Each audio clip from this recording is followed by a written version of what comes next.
Hi lovely and darling viewers, it's Jen here at Check Her Joy, and this time I'm doing another Top 5 Wednesday. As always, the Goodreads group is in the description below if you want to check that out. And this week's topic is book-themed parties. Something like that. I don't actually remember what the actual title was. But basically, we're setting up a party around a book as its theme. I think that this is pretty much easy. You could do this with any book you wanted. Something like Treasure Island would obviously be a pirate-themed party. Harry Potter is easily done picking out some of the favorite magical aspects of the book and making them real. So the books I picked have a pretty wide-ranging variety of what they are and what kind of party they're going to be. There's really no rhyme or reason to these. I just randomly thought what would not normally be done and picked that. So the first book I have is The Heartbreakers by Ali Novak.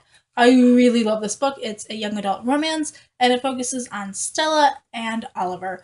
Oliver is the lead singer in an uber-famous band, and Stella, not quite such a big fan of his band, but starts falling in love with him when they first meet. So for this party, I would definitely be rocking some boy band music in the background, whether it's the 90s stuff that I grew up with NSYNC and the Backstreet Boys, or more modern stuff like One Direction.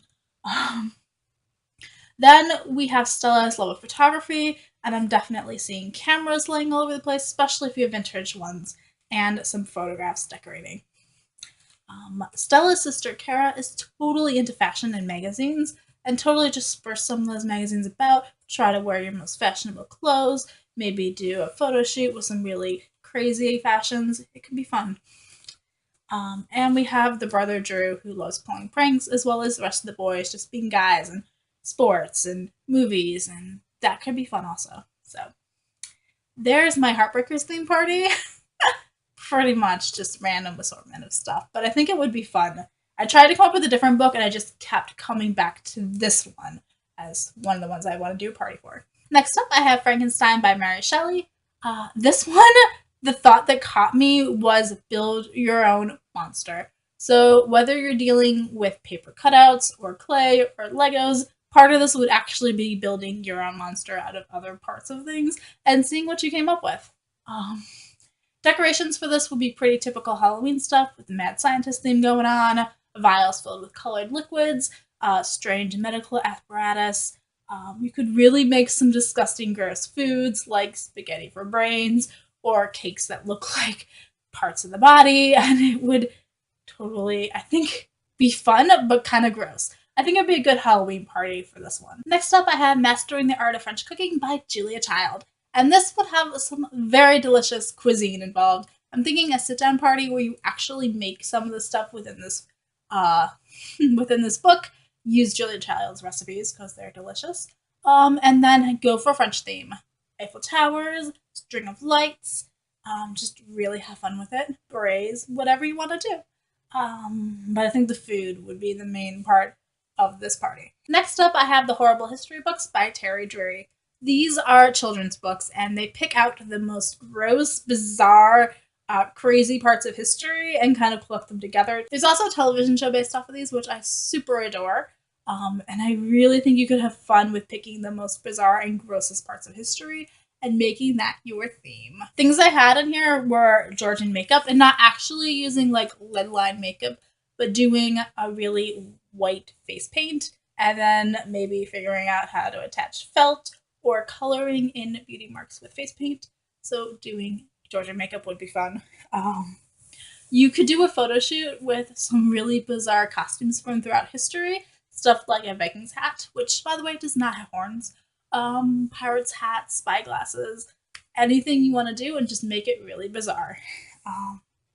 I'm sure that there are quite a few foods throughout history that would be gross, or interesting. And you could play a game of trying to decide whether the historical fact that we commonly believe is actually true or not. Like George Washington not actually cutting down the apple tree, or King Arthur not really being real. So maybe more of a children's party, but I definitely think it could be fun. And my last pick, and the one that I actually started with, was Philosophiae Naturalis, Principia, Mathematica. It's a Latin title. This is Principia by Isaac Newton, and this lays out most of his big scientific discoveries and explains it. So you can mess around with calculus with this book, play off the laws of physics, planetary motion, the fact that planets rotate in ellipses. And gravity, that was the other one. So lots of apples and diagrams and models of the planets.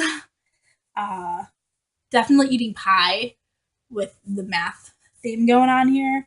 And coming up with games or activities that would mess around with the laws of motion and physics, I think would be really fun. It would definitely be super nerdy party, but it's the one that popped into my head first.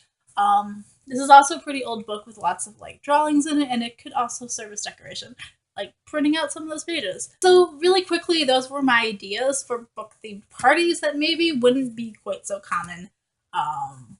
Let me know in the comments below if you've ever done a book-themed party. I got to help organize a Harry Potter one for Cursed Child release this summer at the library. That was a lot of fun. And I've also been to a children's party that was centered around Dr. Seuss books. So there were lots of cats in the hats and one fish, two fish, red fish, blue fish, the Lorax kind of theme going on there. It was fun. But yeah, if you've ever done a book theme party, let me know what you've done. If you think any of these ideas are awesome, or if you think any of these ideas are completely ridiculous and absurd, feel free to let me know that too down in the comments below. Yeah. Peace out. I love you guys and keep reading. Bye.